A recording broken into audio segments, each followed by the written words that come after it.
Assalamualaikum warahmatullahi wabarakatuh. Teman-teman semua, kembali di channel aku, semoga senantiasa selalu sehat.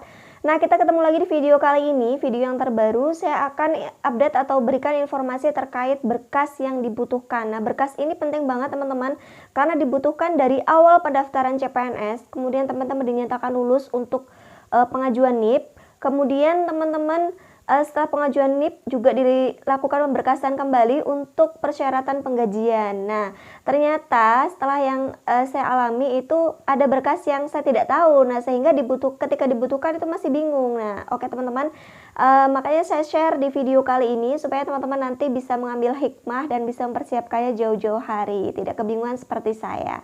Banyak banget yang tanya soal legalisir ijazah SD, kemudian akte kelahiran. Nah, itu penting nggak sih? Nah, akan saya jawab di video kali ini teman-teman. Bagi teman-teman yang belum subscribe, silahkan subscribe, klik tanda lonceng ya, notifikasi semua ya, supaya dapat sembarang video terbaru dari aku. Dan boleh banget ikuti grup Telegram ataupun follow Instagram dan Facebook aku, lengkapnya ada di link deskripsi ya. Yang mau komentar silahkan di kolom komentar, insya Allah saya akan jawab. Jangan lupa like dan share-nya. Oke teman-teman, tonton video ini hingga akhir supaya teman-teman bisa memberitahu atau mendapatkan informasi yang detail dan lebih jelas, dan teman-teman bisa simpan, persiapkan untuk pendaftaran di CPNS tahun 2021 ya. Tonton hingga akhir supaya tidak gagal informasi. Oke teman-teman, kita simak video berikut ini. Oke teman-teman, saya akan berikan penjelasan terkait dengan beberapa berkas ya. Berkas ini diperlukan dari awal pendaftaran, penetapan NIP hingga proses penggajian ya. Karena untuk persyaratan penggajian juga dibutuhkan berkas. Itu pengalaman saya ya. Mungkin bisa dijadikan pelajaran untuk teman-teman semua yang ingin mempersiapkan di CPNS tahun 2021. Yang pertama itu adalah ijazah. Nah, ijazah saat pendaftaran itu dibutuhkan ijazah terakhir ya teman-teman. Ijazah terakhir scan asli yang harus diupload melalui SSCN. Kemudian pada saat penetapan NIP itu juga ijazah scan ya, scan asli. Nah, untuk ijazah SD, SMP dan SMA itu tidak scan ya, tapi kita harus menginput nomor ijazah dan tanggal ijazah ya. Itu yang harus diinput di halaman SSCN juga, melalui SSCN. Nah, untuk persyaratan penggajian, nih pengalaman saya nih yang baru saya alami dan saya nggak tahu gitu lah, ternyata legalisir ijazah SD itu dibutuhkan teman-teman. Legalisir ijazah SD, SMP, SMA, sampai ijazah terakhir itu dibutuhkan. Nah, yang menjadi permasalahan ketika lokasi sekolah kita itu berbeda kota, nah itu membutuhkan waktu, sedangkan kita juga harus segera menyelesaikan persyaratan ini. Kita diberikan waktu teman-teman, jadi harus segera mungkin ya. Nah, bagi teman-teman yang mungkin untuk sekolahnya itu berbeda kota dan masih belum memiliki legalisir ijazah, bisa dipersiapkan dari sekarang ya. Ketika pulang kampung minta sekalian legalisir ijazahnya, supaya nggak bingung seperti saya saat ini gitu ya. Yang selanjutnya adalah transkrip nilai teman-teman. Nah, transkrip nilai ini dibutuhkan dari awal pendaftaran hingga akhir. Nah, kalau pendaftaran itu kan yang dibutuhkan itu scan asli ya. Pengalaman saya di CPNS tahun 2019, kemudian penetapan NIP juga scan asli. Nah, untuk di penggajian ini dibutuhkan legalisirnya teman-teman, fotokopi yang sudah dilegalisir. Nah, yang belum legalisir silahkan. Ini yang dibutuhkan dari SD ya. SD, SMP, dan SMA transkripnya. Kalau SD, SMP, SMA mungkin menggunakan SKHU-nya harus yang sudah dilegalisir. Selanjutnya adalah foto. Nah, foto ini dibutuhkan terus dari awal sampai akhir ya teman-teman, dibutuhkan terus gitu. Jadi kalau untuk pendaftaran itu menggunakan background warna merah ya. Kemudian penetapan NIP juga iya ya, menggunakan background warna merah. Dan saat proses untuk penetapan gaji pun yang diminta itu adalah background warna pas foto berukuran 4x6, tapi tidak ditentukan background, tapi saya menggunakan background warna merah karena dari awal sudah menggunakan background warna merah. Nah, selanjutnya adalah fotokopi KK ya, atau KK ya. Waktu pendaftaran itu kita juga diminta mencantumkan nomor KK ya, nomor KK, kemudian nomor induk KTP ya, itu penting. Nah, saat penggajian itu diminta fotokopi kartu keluarga. Nah, bagi teman-teman yang mungkin datanya masih belum sesuai untuk kartu keluarga, ijazah, dan KTP, sebaiknya segera disesuaikan, disamakan datanya supaya nanti tidak ada kesalahan ya, supaya dari awal itu sudah siap, benar-benar siap gitu ya. Jadi harus disiapkan. Selanjutnya adalah KTP. Nah, KTP ini saat pendaftaran itu diminta scan, kemudian penetapan NIP juga diminta ya. Kita harus mengisi nomor induk KTP yang memang KTP ini sudah terdaftar gitu ya. Lalu untuk penggajian diminta fotokopi KTP-nya. Nah, dari awal hingga akhir memang beberapa ada perbedaan teman-teman untuk berkas yang diminta gitu ya. Kalau di awal pendaftaran itu tidak diminta surat nikah, akte kelahiran ya. Namun di penetapan NIP itu diminta teman-teman. Penetapan NIP itu kita nggak harus scan ya, nggak harus diminta berkasnya. Namun kita mengisi data ya. Ketika sudah menikah, data ibu kandung, data ayah, anak, kemudian statusnya sudah menikah atau belum ya. Itu harus diisi di SSCN ketika penetapan NIP. Tapi pendaftaran tidak diminta.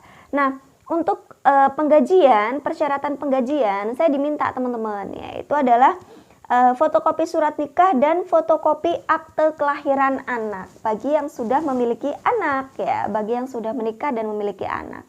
Karena ini tentunya berkaitan dengan pemberian tunjangan teman-teman, makanya itu diminta. Nah, bagi teman-teman yang mungkin masih belum memiliki akte kelahiran putranya atau anaknya, segera diurus. Karena pengalaman saya dari teman-teman yang lain juga mengalami hal yang sama, tidak tahu kalau akte itu diminta ya. Ternyata begitu diminta aktenya ada yang hilang, ada yang rusak, ada yang bahkan belum membuat. Nah, itu kan membutuhkan proses. Nah, sebaiknya teman-teman bisa disiapkan dari awal. Nah, semoga ini nanti bisa menjadi pelajaran buat teman-teman semua yang akan mengikuti tes CPNS tahun 2021. Nah, lalu NPWP teman-teman ya, bagi teman-teman yang belum memiliki NPWP itu juga penting ya.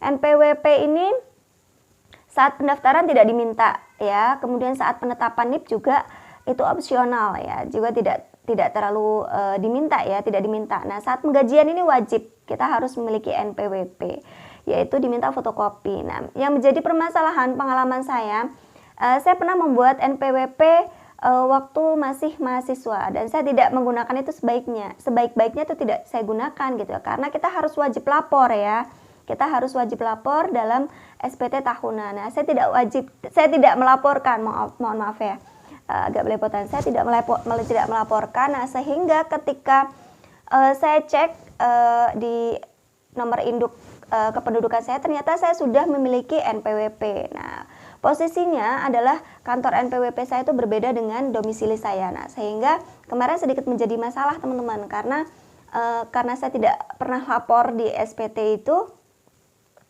Kita memiliki kewajiban lapor karena memang saya tidak tahu waktu itu ya, masih mahasiswa dan saya juga lupa itu alasan membuatnya untuk apa. Itu menjadi problem. Nah, problemnya adalah kita sudah lupa ya untuk user dan user ID-nya. Nah, itu yang menjadi permasalahan. Cuman alhamdulillahnya kemarin sudah bisa diurus saya ke kantor pajak ya terdekat, dan alhamdulillah dibantu dan dipermudah ya. Semoga ini bisa menjadi pelajaran teman-teman yang belum memiliki NPWP atau yang sudah ya, karena kita harus wajib lapor untuk SPT tahunannya.